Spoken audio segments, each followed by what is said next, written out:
If we get right into it. Well, you guys are real pros. So normally, and this is, I don't know, my 35th time broadcasting on Radio Row, normally I'm talking to the athletes about my favorite sport, MMA. So now I get to talk to an MMA fighter about football. Okay. Are you a football guy? All right, I got to tell you, I am more than happy to play along here like everybody else is doing, but nobody possibly cares about this game. You'll never convince me of that. Let me just tell you this. If you take the alcohol out of football, you just took the interest out of football. There is nobody that's going to watch this game or is looking forward to this game that gives a damn who moves the ball, okay? They only care about where is the keg and when are the pizzas being delivered. And I realize that we all have to just make believe like this is something exciting. It's not. It's 7.5 minutes of action spread over 4 hours, and they have the audacity to take a 30-minute halftime break. A break from what? You guys aren't even working. Over a 4-hour period, you're going to spend in 2 different teams. Then you've got special teams. Then you've got Gatorade on the side, and you need 30 minutes to regroup. You haven't done a damn thing.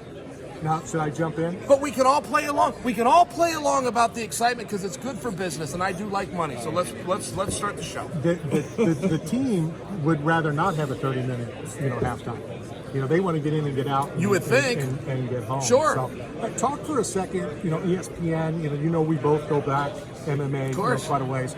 Having ESPN now fully involved, and you're fully involved with ESPN for the sport, for mixed martial arts, and what it's doing over the past couple of years. Yeah, it's tremendous. And, in all fairness, Dana White deserves the credit for that. He had a vision. Everybody told him no. They used to slam the door in his face. He'd go knock on another door. In all truth, to grow this sport was not an easy thing to do. And I know when Dana says it, he likes to say it very humble and act like, well, the fans have got us here. No, Dana, take a little credit. You got us here.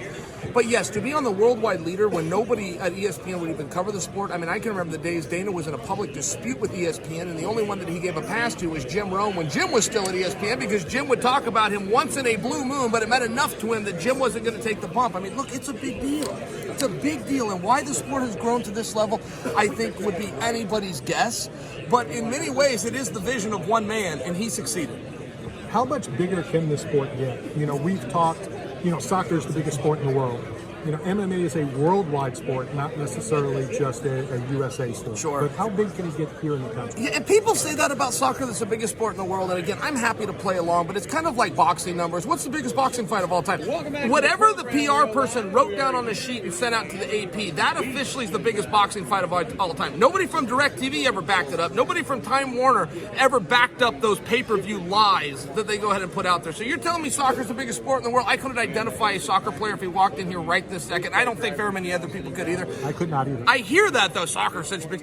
Is soccer really a big... I guess. I'll play along. I can tell you this from an international standpoint. I was at a Bellator over the weekend, and the week before that I was at a UFC, and those were both sold out.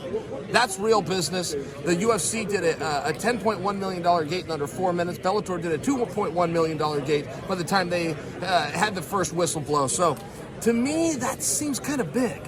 So you think that there's more room for MMA to get even bigger? Hard to imagine. It really is hard for me to imagine that. Here, let's talk UFC specifically. So they put it on 53 shows in a 52-week calendar year. That's a very tough thing to do, and Dana is claiming they're only scratching the surface and they're going to get bigger. Now, every time he's made a claim like that, we've always thought that was the promoter. And then he comes out and does something crazy, and he makes the sport expand even more. It's hard for me to imagine, what is he imagining? Where does he think that this sport is going to go? So when you ask, can it get bigger? How? Right. There's an answer to that, but I just don't know. What is the answer? Right. It's everywhere. It's now on ESPN, for goodness sakes. It's living on digital, for goodness sakes. The UFC's got its own network. Bellator.com is now broadcasting its own products. Where do you go? What's going on with Bellator? I saw Cyborg the other day. She did great. Wins the title. Update us on Bellator. She did such a good job. Let's talk Cris Cyborg just for a second. So that's her 4th championship and her 4th organization. And at some point you do have to wonder, for any athlete, how many times do you want to climb that mountain? How many times do you need to climb the mountain? But how many times do you want to? And if you go look at Cyborg's performance, you have to prepare so hard to be in the level of condition that she was in, to be able to put your foot down on the gas and sustain to that level, which shows us she is training, she is focused, she is hungry, and she wants it. I am so impressed by that because of the level that she has, success she's had for such a period of time. If you can extend your career, let alone be champion, come on, she's something special. I know I only have another minute or two with with you. I know the schedule is packed. Update us on you, the family, how's life? How are you enjoying life? All right, I enjoy life a lot. I missed the sport when I retired, and what I didn't know is that was also my social life. I didn't realize I didn't have any friends, that I needed to go to the gym, and these were the guys that I visited with and that kept up on. So I missed that tremendously.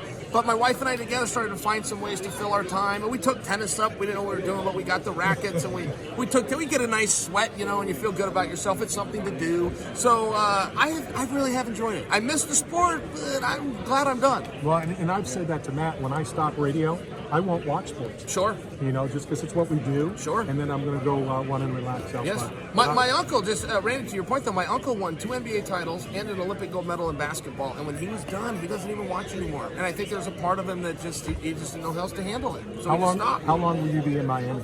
I'm going to be in Miami until Thursday. I got in last night. I leave on Thursday. All right, Chael, thank you very much. Danny, thank you very much for stopping by. Boom. And let's go hit this break. We'll be right back.